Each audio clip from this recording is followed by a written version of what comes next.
Bonjour, très chers fidèles téléspectateurs, c'est encore un plaisir de vous retrouver ce matin pour un nouveau numéro de votre émission de jeunesse, 50 minutes. Entre nous, j'espère que vous vous portez bien. À Lomé, par exemple, le trajet pour aller au bureau vole des heures de sommeil, de famille, de vie. Et pourtant, aujourd'hui, de plus en plus de jeunes Africains ouvrent leur ordinateur à la maison. Pas de transport, pas de chef derrière le dos, juste une connexion Internet, un casque et possibilité de travailler pour une entreprise sans forcément bouger de son quartier. On appelle cela le télétravail. Pour certains, c'est une révolution, la liberté de choisir et quand on travaille. Pour d'autres, c'est un piège silencieux. Pas d'électricité, connexion qui lâche en pleine présentation et surtout cette solitude qui s'installe. Le télétravail nous rend-il plus libres ou plus isolés? C'est à la question à laquelle nous tenterons de répondre.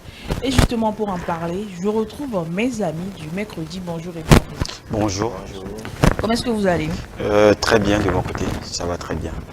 Ça c'est ça. Ah bon? Mohamed, Oui, je vais bien aussi. Naïla, sur le micro. Rappelle-moi le nom. C'est Clarisse. Clarisse, comment est-ce que tu vas? Je vais très bien aussi. Félicitations. Merci. Tu sais pourquoi elle te félicite? C'est une surprise. Elle a remporté tout dernièrement un prix pour un concours en art oratoire. Ah, Est-ce que tu félicitations. Félicitations.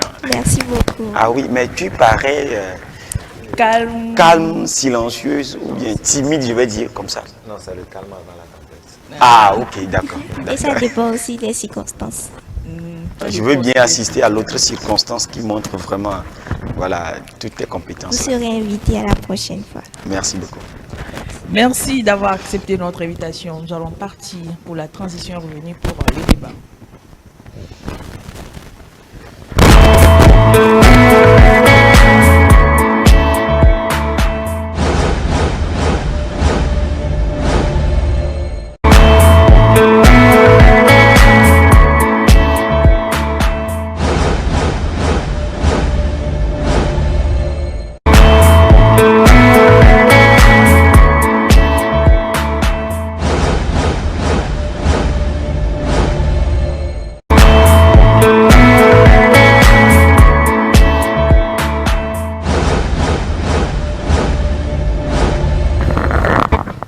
Retour sur ce plateau, je l'annonçais dans mon introduction. Il est question de télétravail. Il faut dire que ce sont des thèmes que nous n'abordons pas vite vite. Je crois que si ça parlait de relations entre hommes et femmes, là, il y aurait plus d'engouement sur le sujet. Mais aujourd'hui, je l'ai dit, nous parlons de télétravail. Alors, Joseph, est-ce que, ou bien décris-nous, si c'est le cas, une journée 100% télétravail. Comment est-ce que ça se passe? Je veux dire que je vis ces journées-là. Ah, d'accord. Par exemple, moi, les lundis, je vais dire plutôt que c'est du télétravail, parce que oui, quelqu'un dirait que ce ne sont pas des travaux, voilà, mais de façon professionnelle, ce sont des travaux. Tu te réveilles le matin, très vite, tu es en réunion à partir de 8 heures. C'est réunion de travail où vous faites le bilan de tout ce que vous avez fait la semaine passée. Et juste après cette réunion de 1 heure avec tes collaborateurs, tu es obligé de préparer une autre réunion que tu dois présenter maintenant les travaux que vous avez fait avec tes partenaires ou bien tes collaborateurs à ton manager à partir de 10 heures. Et je vais dire que chaque 2 heures ou 1 heure qui sépare chaque réunion est un travail que tu fais pour soumettre à la prochaine réunion. Donc, moi, les lundis, par exemple, je sors peut-être de la maison à 17 heures ou 18 heures parfois. Je sors dehors parce que quand je dis je sors même au portail à partir de 18 heures parce que 8 heures déjà, le temps de te doucher, te brosser, trouver un café, tu es déjà en réunion. Après, c'est entre 9 heures et 10 heures, tu prépares ce que tu dois présenter à 10 heures. À 11h30, la réunion termine. À 14h, tu as une autre réunion.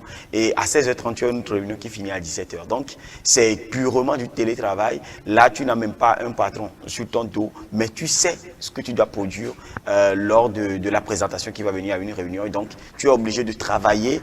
Et là, c'est purement du télétravail. Personne ne te dit rien, personne ne te dit quoi que ce soit. Mais c'est comme si tu étais assis dans un bureau où tu as des dossiers devant toi et que tu dois rendre à une heure donnée. Donc, je pense bien que c'est comme ça. Et ça m'arrive parfois de diversifier quand même les lieux où je dois faire le télétravail. Si ça commence par exemple à partir d'une heure où je peux me déplacer de la maison, histoire de changer l'environnement, je ne vais pas au bureau, mais tu es libre d'être au bureau ou pas. Ça, c'est une liberté. Hein. Tu es libre d'être au bureau, utiliser la connexion du bureau et tout ce qui va avec. Ou bien, tu es doté d'une connexion à la maison et tu restes, tu travailles normalement comme il le faut. Donc, je pense qu'au début, quand je commençais, c'était un peu compliqué parce que je somnolais à un moment donné.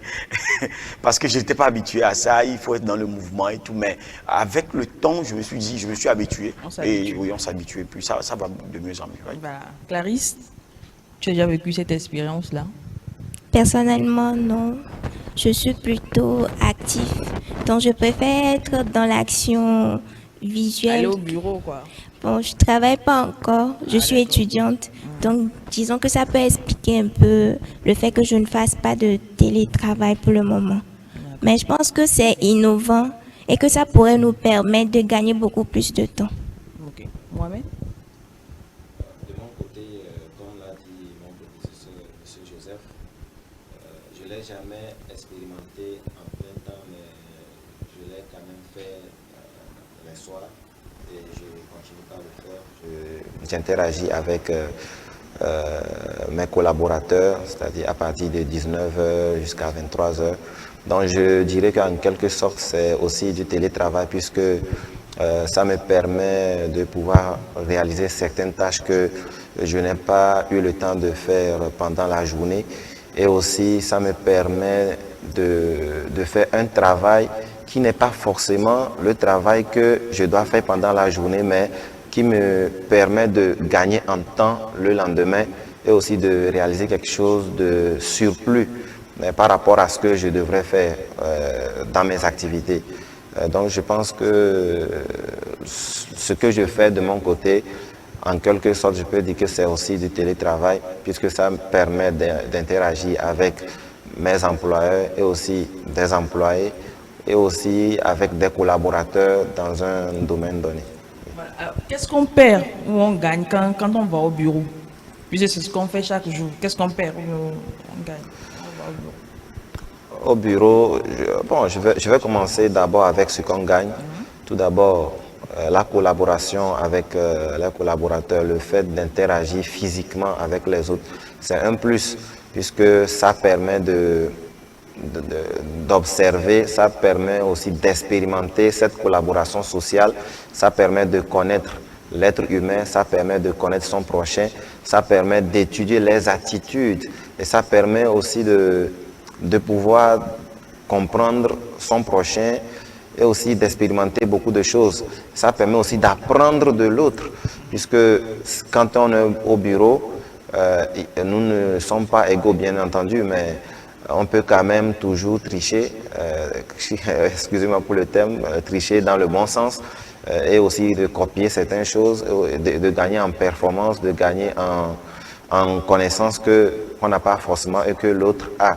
Donc, aller au bureau, c'est bénéfique, mais de l'autre côté aussi, il y a aussi cette pression que l'on subit de la part de son employeur, puisqu'il est devant toi et lui, il est là, il attend les résultats. Oui, il attend les résultats. Et s'il te pose la question à savoir, tel dossier, est-ce que ça a été déjà réglé?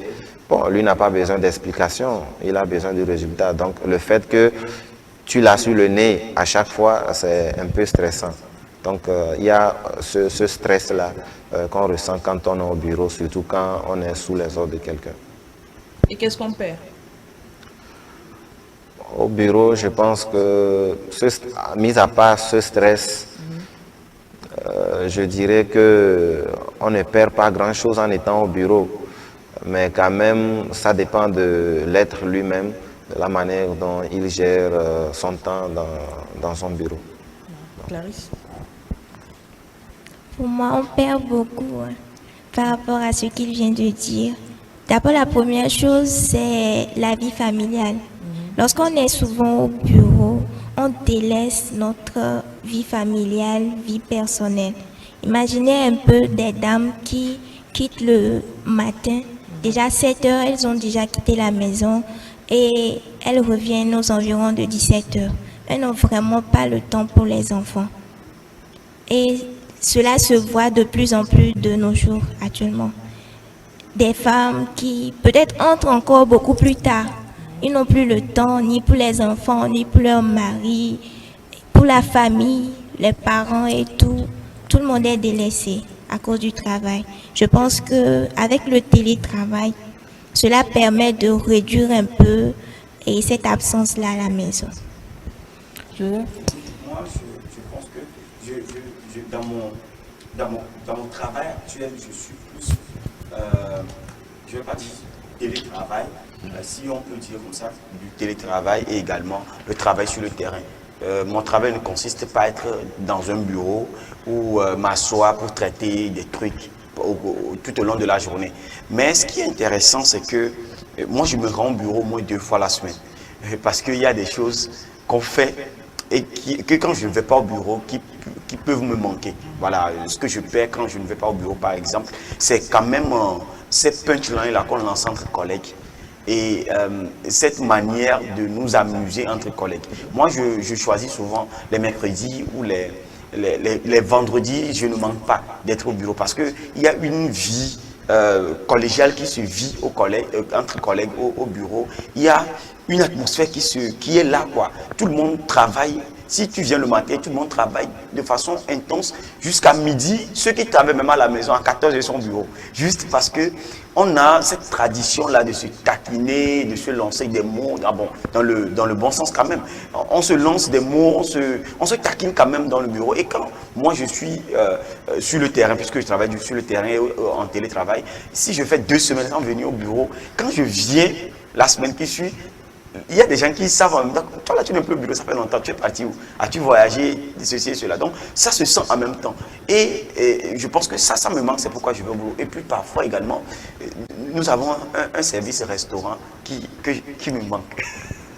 Je vais le dire parce que quand non, il faut dire que c'est le but, c'est l'objectif. Non, mais quand Mohamed parlait, et puis je me suis rappelé de ça, je me dis, mais bon, parfois quand je vois le menu en début c'est-à-dire en week-end, on vous envoie le menu, ceux qui seront au bureau commandés, je me dis, ah, ça là seulement, il ne faut pas perdre le temps pour préparer ça à la maison, il faut aller au bureau.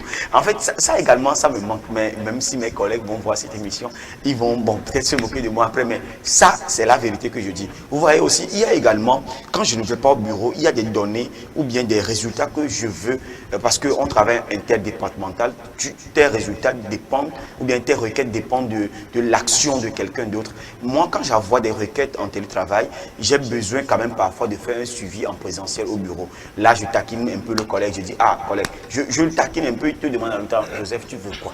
C'est-à-dire, c'est que j'ai envoyé une donnée ou bien quelque chose et que je veux qu'il me traite en même temps. Peut-être que je lui mets la pression d'une manière, lui aussi dira peut-être de ne pas venir au bureau et de rester à la maison, mais dans le sens où je veux un résultat ou l'urgence du cas, je me rends au bureau pour pouvoir obtenir. Donc, se rendre au bureau, c'est également ça. Maintenant, quand je ne vais pas au bureau, ce que quand je vais au bureau plutôt, ce que je perds, Clarisse l'a dit, il y a également cette vie de famille là que tu peux avoir quand tu es à la maison.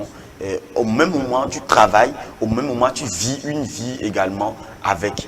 Mais parfois sur un travail qui ne nécessite pas totalement 100% ta concentration. Quand même, tu es là sous les yeux de la famille, tu vis quand même une vie familiale et en même temps tu travailles. Pour les hommes en réalité, surtout, je vais dire, ils sont l'ombre de ces enfants-là qui en même temps, papa est là, on ne peut pas faire certaines choses, voilà, on ne peut pas courir comme on court quand papa n'est pas là. Mais moi, quand je suis en réunion à la maison, tout est calme parce qu'on peut faire tout, mais on ne doit pas faire du bruit parce qu'on sait qu'à tout moment, je peux intervenir dans ce que je dis. Vous voyez un peu, ça également, ça cadre quelque chose. Donc, je pense bien que c'est très intéressant. Également, quand on va au bureau, on perd un peu de temps de sommeil. Il faut se réveiller très vite et prendre la route si tu es loin comme moi, qui doit faire au moins environ 10 km avant d'arriver au bureau. Il faut se lever très tôt, se doucher, éviter les embouteillages, également tout ça là. Et également, si on ne vient pas au bureau, on économise en carburant. parce qu'il faut se déplacer.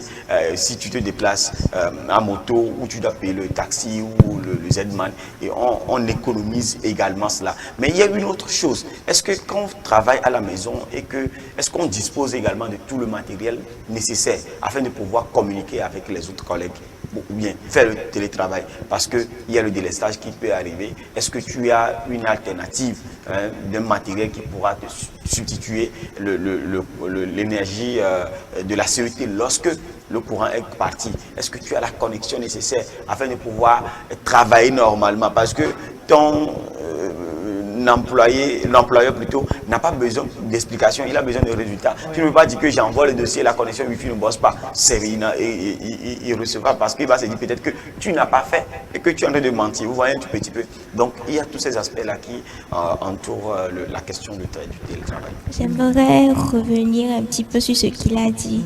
C'est tout à fait vrai parce que quand dans le télétravail, il y a aussi le non-verbal qu'on ne voit pas. Parce que nous sommes derrière un écran, bien évidemment, et on ne voit pas ce que l'autre est en train de faire comme geste, mimique. Il va nous montrer peut-être un visage souriant, mais si nous étions présents, nous aurions compris que notre proposition ne va pas vraiment dans son sens. Et on pourrait changer d'avis ou améliorer la proposition. C'est un peu ce que je voulais ajouter. Alors, ça me rappelle l'image sur Internet où un monsieur en télétravail à la maison, il est en costume, en haut, mais en bas, c'est la cloche. Et au même moment, il y avait sa fille qui venait, c'est-à-dire comme c'était en visio. Oui. Ça fait que ses collègues voyaient l'ambiance qui régnait à la maison, tout ça. N'est-ce pas le risque, tout ça, là, le télétravail à la maison? Oui, j'aimerais rebondir par rapport à ce que Clarisse a dit, puisque tout à l'heure, elle disait qu'on perd beaucoup en étant au bureau. Que si on était à la maison, on faisait du télétravail, que cela permettrait d'être un peu plus proche de la famille. Je pense que si on voit les choses sur un autre angle, on verra que le télétravail, c'est-à-dire que le travail à la maison est plus stressant, puisque on n'a pas cette possibilité de pouvoir se déconnecter. Et il y a cette concentration-là, même un petit déplacement pour aller aux toilettes, une petite notification, tu cours pour venir regarder, puisque tu n'as pas droit à l'erreur. Donc je pense que ceci est plus stressant que d'être au bureau, puisque au bureau, tu sais que tu travailles de 8h à midi, et dans l'intervalle midi à 14h30, tu as cette possibilité de pouvoir te reposer. Mais en télétravail, tu es là, tu dois être vigilant, et ton rendement dépend de cette vigilance-là dont tu dois faire preuve. Cela fait que c'est un peu plus stressant de travailler à la maison. Et le fait que tu ne te sens pas dans la peau d'un travailleur en étant à la maison, je pense que cela peut influencer un peu le rendement de la personne. Et cette sensation qu'on a d'être au bureau à chaque fois, cette sensation de se comparer aux autres par rapport au rendement, nous rend beaucoup plus performants. Et vous savez, dans la vie, sans la concurrence, on ne peut pas atteindre le sommet. Donc, je pense que d'un autre côté, ça donne cette possibilité de pouvoir être un peu plus libre à la maison, de pouvoir jeter un coup d'œil à la famille. Et on a cette flexibilité-là de pouvoir faire des choses à la maison en télétravaillant, mais aussi, je pense qu'en travaillant au bureau aussi, c'est un peu avantageux. Donc, c'est un peu partagé d'être dans les deux sens. On perd d'un autre côté, on gagne d'un autre côté, et de l'autre côté aussi, on perd et on gagne d'un autre côté. Voilà, Clarisse, accepterais-tu si le télétravail était imposé, c'est-à-dire qu'on n'a pas de bureau, on n'a pas de cadre, on n'a pas d'entreprise, tout se fait via un ordinateur et une connexion. Si le monde était comme ça, dans ce schéma-là. C'est-à-dire la vie? Oui. Ah ça non. Je serais carrément pas d'accord. Je pense que comme il vient de le dire, ça doit être une interaction entre les deux. Parce que vivre dans un monde où le télétravail est la seule manière plutôt de travailler, je ne pourrais pas vivre. Parce qu'il faut quand même interagir avec les autres. Les autres sont notre miroir. Déjà en voyant l'autre, on sait quelles sont nos erreurs, ce qu'il faut corriger. Et si nous devons travailler tous les jours en télétravail, je pense qu'il y aura problème parce qu'il y aura certains qui vont finalement s'isoler. Imaginez un peu des personnes introverties. Déjà, habituellement, ce sont des gens qui n'aiment pas l'interaction. Et si on leur permettait maintenant de travailler seuls à la Ils sont maison, dans leur monde, quoi. voilà, ils ne sortiront jamais. Alors que le fait de vivre avec d'autres, ça peut les permettre De sortir de la zone de confort. Voilà. Par exemple, moi, je peux les taquiner, les déranger jour après jour. Peut-être qu'ils vont apprendre de moi et moi d'eux. Donc, s'il faut que tous les jours nous travaillions à la maison, vraiment, Mais je ça crois sera qu'il y pas. a 5 ans en arrière, on était confronté à cette situation. Avec la pandémie de Covid-19. C'était uniquement que le Du télétravail. télétravail. Je pense bien que ça dépend du travail. Et je vais dire aussi, dans le secteur du télétravail, ou bien, ça dépend du domaine dans lequel on veut travailler. Je pense qu'il faut, à nous-mêmes ou à notre employeur, de nous définir les objectifs que nous devons atteindre. Si on te dit au cours de la journée tout ce que tu dois faire, c'est-à-dire, ou bien les objectifs sont définis hebdomadairement ou mensuellement, tu dois savoir comment t'arranger pour y arriver. Je pense que ce serait très bien. Mais ce n'est pas dans tous les domaines qu'on peut bénéficier pleinement du télétravail. Il y a certains domaines, il y a quelqu'un que je connais qui a travaillé en plein dans le télétravail. Celui lui a permis également de faire des études. Il est au travail, mais il est à l'école. Au même moment, il a besoin de... lui, il répond à des requêtes données. Il peut arriver des jours où il y a seulement quelques requêtes qu'il traite et des jours plein de requêtes à traiter. Donc, ce qui lui fait que parfois il est en classe en train de suivre le cours et il est obligé de se retirer du cours parce qu'il y a plein de requêtes à traiter. Parfois il est là, une requête vient, 1 heure ou 2 heures après, il y a une autre requête qui vient. Il est en télétravail et il a des objectifs. Ce qui peut le pénaliser, c'est quand les requêtes vont arriver, il a un temps de traitement des requêtes et qui ne peut pas et qui ne traite pas pendant la période qu'on lui a attribuée pour traiter la requête. C'est là où il sera pénalisé en termes de rentabilité, je vais dire comme ça. Mais lorsque vous voyez le domaine bien défini, bien choisi, avec les objectifs bien définis, je pense que le télétravail ne posera pas de problème. Ça permet plutôt de pouvoir faire beaucoup de choses, je vais dire comme ça, faire beaucoup de choses à la fois, mais le fait de voir le côté de l'isolement, comment on l'appelle, dans des personnes introverties qui vont continuer, je pense que il y a également ces manières de pouvoir diversifier, comme je le disais au début, le lieu de travail. Il y a des gens qui vont dans les cafés pour allumer leur ordinateur pour travailler. Là également, tu es en contact avec d'autres personnes. Peut-être que eux aussi sont là pour le télétravail ou ils sont là. En même temps, le contact avec les personnes au bureau que tu puisses avoir, tu peux l'avoir également. Il y a même des lieux qu'on appelle des coworking, où des gens qui sont là, même je vois mes collègues qui le font, ils vont à ces lieux-là. Peut-être que c'est un restaurant calme où tout le monde peut manger et en même temps travailler. Donc ça te permet, toi qui es en télétravail, de te déplacer, quitter ta maison, aller rencontrer encore d'autres personnes qui sont en télétravail comme toi et qui cherchent aussi à interagir avec d'autres personnes. Donc là, c'est comme si tu taquines ton collègue, ta collègue au bureau ou quoi que ce soit. Donc je pense que dans les cas, il faut voir pour quel travail je suis en télétravail. Je vais dire comme ça. Pour quel travail, pour quel domaine. Et c'est en cela qu'on peut voir les avantages et les inconvénients.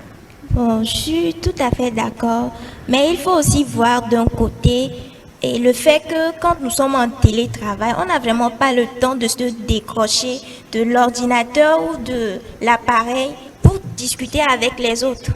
Vous voyez un peu, c'est vrai qu'il peut y avoir des lieux où on se retrouve pour travailler, mais on ne discute pas parce que tout le monde doit être concentré sur ce qu'il est en train de faire. Est-ce qu'en ce moment, vous pouvez discuter avec votre ami juste à côté? Parce que cela pourrait aussi compromettre le travail que vous êtes en train de produire. Non, c'est pourquoi je disais qu'il faut bien définir le contexte du travail. Si en télétravail, tu peux être off à partir de midi parce que c'est l'heure à laquelle tu es en pause.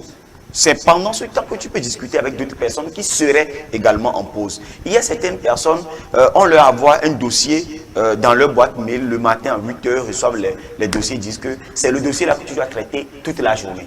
Tu ne viens pas au bureau, c'est-à-dire au bureau, mais tu es là, tu dois traiter ces dossiers-là pour la journée. Ce sont les 17 ou 20 dossiers que tu dois traiter.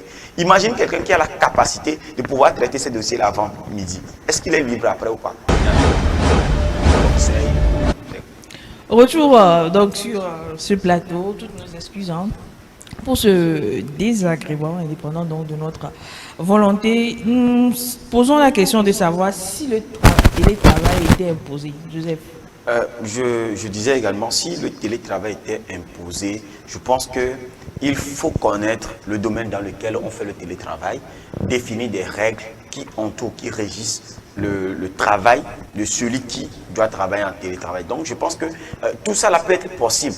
La personne peut avoir quand même les tâches à accomplir, un nombre de tâches à accomplir au cours de la journée et qu'il prend tout son temps pour l'accomplir très vite et les soumettre en ligne et vaquer à d'autres occupations. Mais là, s'il était en présentiel, je pense qu'après avoir fini cette tâche-là, il sera obligé encore de continuer par fonctionner et de travailler. Mais là, tout autant, s'il a également un temps de pause, il peut également profiter de ce temps de pause pour quand même interagir avec d'autres collègues dans un espace de coworking, dans un espace de travail où on peut également être en communication avec d'autres collègues qui seraient aussi en télétravail ou non. Peut-être que ces personnes ne sont pas en télétravail, peut-être qu'ils sont en pause, ils quittent leur boulot pour venir peut-être déjeuner, repartir. Ça permet quand même de créer ce lien que nous puissions avoir si nous étions quand même au bureau et travailler avec collègues. Mohamed? Je pense qu'il est vrai qu'il y a de cela 5 ans, le monde était contraint de choisir le télétravail. Mais si nous continuons à regarder le télétravail comme un mode de travail qui peut substituer le travail en présentiel, je pense que là, on commet une erreur. Nous devrions plutôt considérer le télétravail comme un outil. Et comme tout outil peut améliorer une personne ou encore l'abîmer. Donc, dans ce contexte-là, si nous regardons le télétravail, nous devrions beaucoup plus faire attention à comment travailler. Être à la maison ne signifie pas forcément qu'on est libre. Donc, en télétravaillant, nous devons beaucoup plus être plus attentifs, savoir gérer le temps et aussi de pouvoir s'adapter à son domaine de travail. Donc, on n'est pas forcément obligé d'adopter le télétravail comme un mode de travail qui peut se substituer au travail présentiel, mais plutôt on peut le prendre comme un outil qu'on peut utiliser quand le besoin se fait ressentir. Donc, c'est mon avis. Quelque chose à ajouter Oui, je suis bien d'accord par rapport à ce que M. Joseph a dit, mais il faut comprendre que le télétravail dénature et l'humanité de chacun. Et nous l'avons vu aussi après la COVID-19. Nous avons vu les conséquences sur les gens. Je pense que chacun a sa personnalité et comme il l'a dit, on doit définir les domaines dans lesquels il faut insérer le télétravail. Parce que le télétravail ne peut pas vraiment remplacer tous les métiers ou être vraiment permanemment dans toutes nos vies. Je prends le domaine de la psychologie. Je ne vois pas comment on va faire une thérapie en télétravail. Ça, vraiment, je ne vois pas. Justement, qu'est-ce que le présentiel apporte que le télétravail ne pourra jamais remplacer? Il y a l'émotivité et le sentiment d'être compris. Par exemple, vous écrivez à une personne et je pense vraiment à toi, je t'aime, mais ça n'a pas vraiment la même puissance que quand vous êtes en face de la personne. J'ai pris l'exemple des psychologues. Quand vous avez besoin qu'on vous écoute, qu'on prenne vraiment, qu'on fasse attention à votre personne et que c'est vraiment fait en ligne à travers un ordinateur, vous avez l'impression qu'on ne vous écoute pas. Comme vous l'avez dit, il y a un monsieur qui, bien habillé vers le haut, et le bas, c'est la culotte. Mais imaginez, vous allez avoir quel sentiment quand vous voyez votre psychologue à travers un ordinateur qui essaie de vous convaincre. Alors qu'en présentiel, vous le voyez en action. Vous voyez la sincérité dans ses yeux. Il vous comprend, il vous prend en charge et vous vous sentez beaucoup mieux. À travers un écran, si on peut voir la sincérité dans les yeux d'une personne. Comment l'appelle-t-on, avoir l'expression faciale que l'autre voudrait qu'on ait. Hein. Mais au fond, ce n'est pas vraiment ça. Au fond, ce n'est pas vraiment ça. Il faut être un grand spécialiste pour savoir que ce que la personne est en train de faire, c'est juste pour me faire comprendre comme si il compatit à ce que je dis ou il comprend vraiment ce que je dis. Sinon, c'est pas possible. Il faut être vraiment doué pour le savoir. Sinon, le télétravail également, si on se met à faire le télétravail, vous savez, on finira pas travailler à 22 heures sans le savoir. Vous savez ça, non? On le fait déjà. Voilà.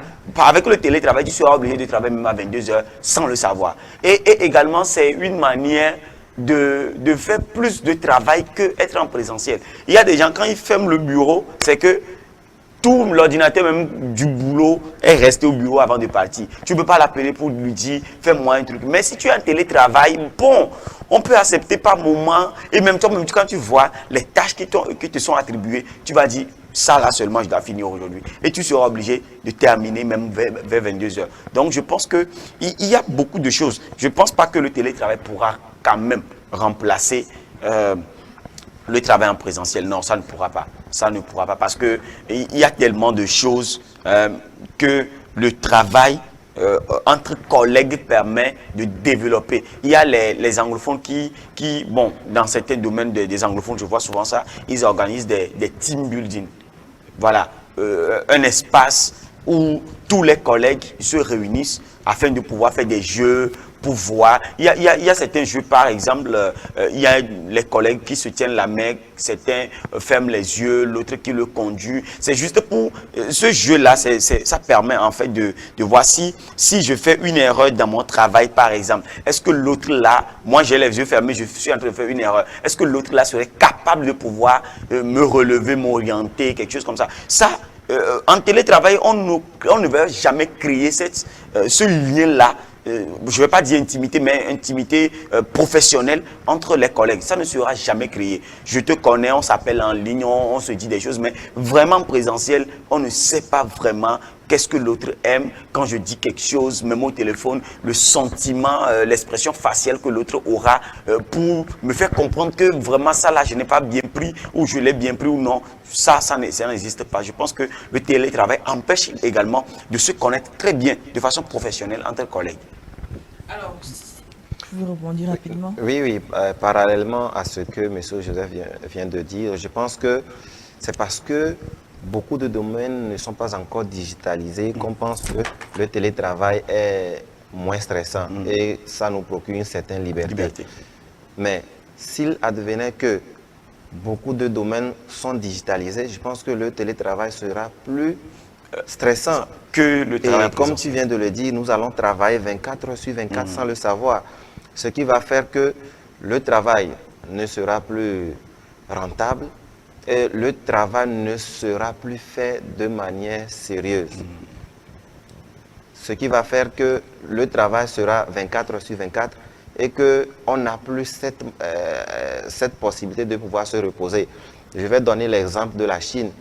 Aujourd'hui, dans les bureaux de la Chine, ils ont des chaises qui sont dépliables, des chaises qui sont capables de devenir des lits. Et ils observent souvent des pauses de 30 minutes.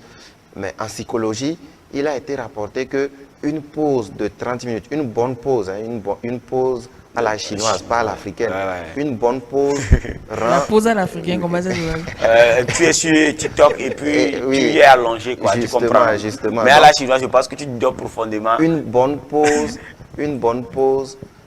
rend les travailleurs, les employés plus rentables et plus performants. Ouais, je l'ai suivi également, on dit, tu dors pendant 30 minutes, tu te réveilles, c'est comme si c'est maintenant que tu te réveilles le matin et que tu es capable maintenant de produire ou bien d'être productif comme si tu viens de te réveiller à 8 heures du matin. Je pense que ça pourra aider. Voilà, cette dernière question pour clore le débat. Alors, le télétravail, c'est une vraie option en Afrique tant que l'électricité et Internet sont stables, ou bien c'est un luxe réservé à une minorité? Clarisse, supposons qu'il y a l'électricité, l'Internet 100%, Sans coupure. sans coupure, voilà.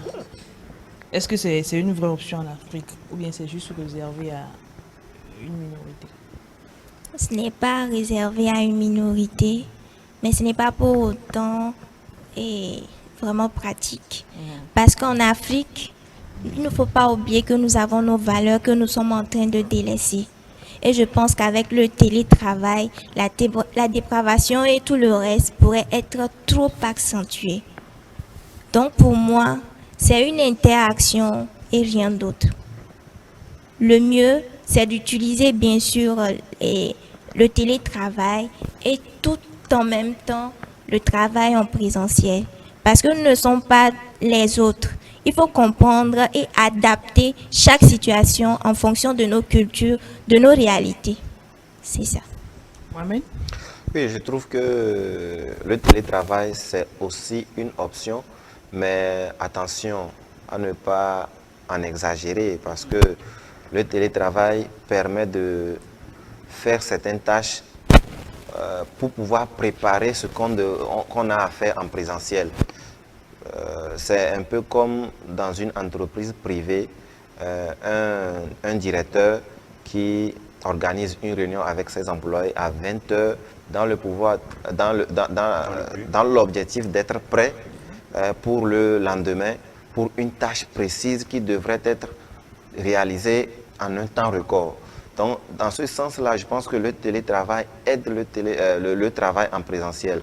Mais dire que le télétravail va peut-être substituer le travail en présentiel avec la digitalisation et aussi l'abondance de l'Internet, bien sûr, l'accessibilité à l'électricité en permanence, je pense que ce n'est pas vraiment évident, mais plutôt le télétravail devrait être vu comme un outil qui apporte son aide au travail en présentiel dans le but d'être beaucoup plus rentable, dans le but d'être performant et dans le but d'aller beaucoup plus en avant et d'aller beaucoup plus vite.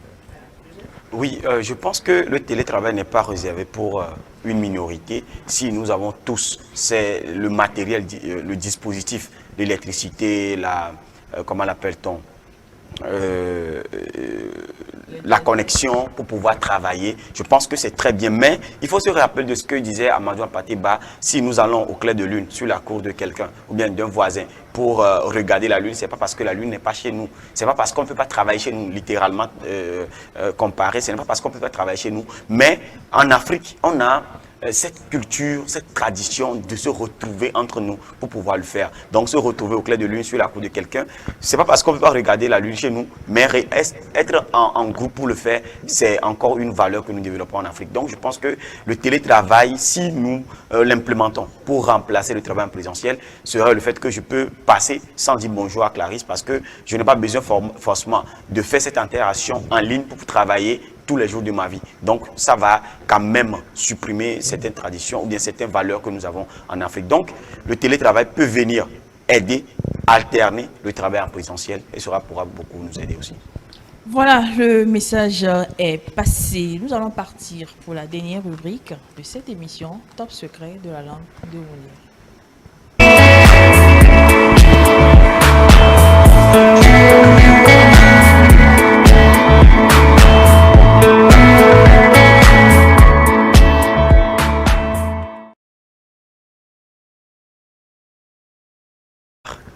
Chers téléspectateurs, c'est le rendez-vous pour nous d'aller à la chirurgie des lettres et de découvrir également de belles expressions pour la semaine et élargir encore notre vocabulaire en français. Nous allons partir pour la citation du jour. Cette fois-ci, c'est un proverbe africain qui nous dit « Les animaux rampants n'engendrent pas de volatilles ». Les animaux rampants n'engendrent pas de volatilles. C'est un proverbe africain pour dire les chiens ne font pas les chats, comme on le dit chez nous. Donc quand tu es, comment l'appelle-t-on, un animal, tu ne pourras jamais engendrer un volaille comme, comment l'appelle-t-on, les poussins, ainsi de suite. Donc, on est toujours, on engendre toujours l'image que nous avons de nous-mêmes. Nous allons partir pour la deuxième découverte dans cette rubrique. C'est rapidement les expressions. Nous avons aujourd'hui deux expressions. La première expression, c'est une expression très vieille, que nenni, qui voudrait dire absolument pas, loin de là. Quand je te pose la question, Clarisse, viendras-tu à l'émission demain? Tu peux me répondre que nenni, absolument pas, loin de là. Voilà, donc c'est juste pour dire non, que l'expression là est là. Donc, nous pourrons quand même commencer par l'utiliser en français, que nenni. La personne va se poser la question, mais que nenni, ça veut dire quoi encore? Voilà, c'est top secret de la langue de Molière qui nous apprend tout ça. Avoir une aversion pour quelqu'un. Avoir une aversion pour quelqu'un, c'est une expression pour dire j'ai de la répulsion pour la personne, la haine, l'excration, le ressentiment et également l'inimitié, le dégoût.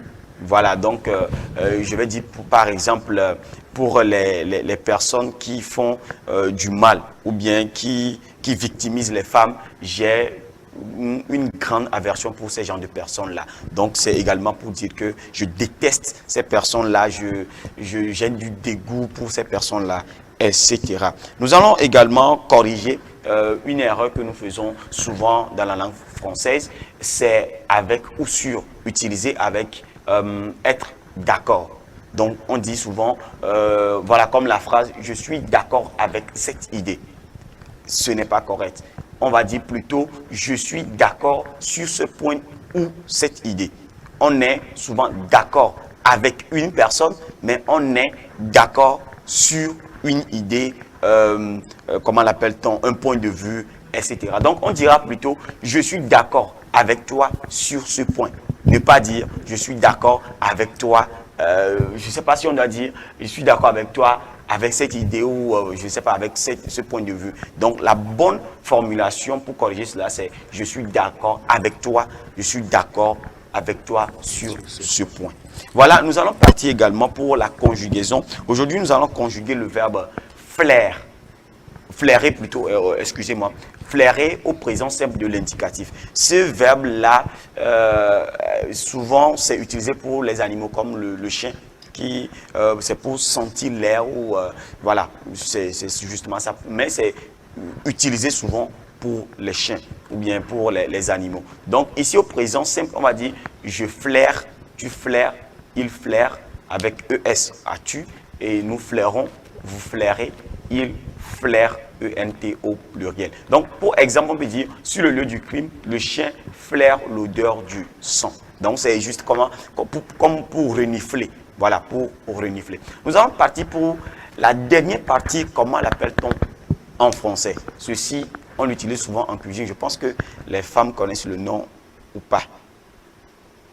On l'utilise souvent à la place des oignons. Ce sont des feuilles qu'on coupe. La feuille de l'oignon. Les feuilles de l'oignon. Non, nous avons l'indice en haut, le, et puis vous complétez avec quelques lettres qui manquent, et puis vous trouvez le mot. Le poirax. Tu es juste... Non, le poireau. Le poireau bio. Voilà. Poireau félicitations. Voilà. C'est le poireau bio. Donc, nous les trouvons souvent dans les supermarchés et tout ça là. Souvent, c'est quand il y a pénurie comment on l'appelle, d'oignons que nous utilisons souvent ça pour pouvoir... Attention, pas uniquement que la pénurie. Ça, avec l'igname, ça passe. Hein. Ah bon, on va essayer alors. Oui, t'es con. On va essayer les tranches de d'igname. Oui. Peut-être avec les tranches de manioc aussi, ça allait très doux. Et taro, patates douces. Ça passe. Et il fait bien la cuisine, on dirait. Voilà, c'est tout pour aujourd'hui. Merci. On se donne rendez-vous dans un prochain numéro pour d'autres découvertes. Merci Joseph, merci également Clarisse, merci Mohamed, merci à vous très chers téléspectateurs de nous avoir suivis. Nous n'oublions pas toute l'équipe technique qui nous a aidé à réaliser ce numéro. On va se dire donc au revoir et à mercredi prochain.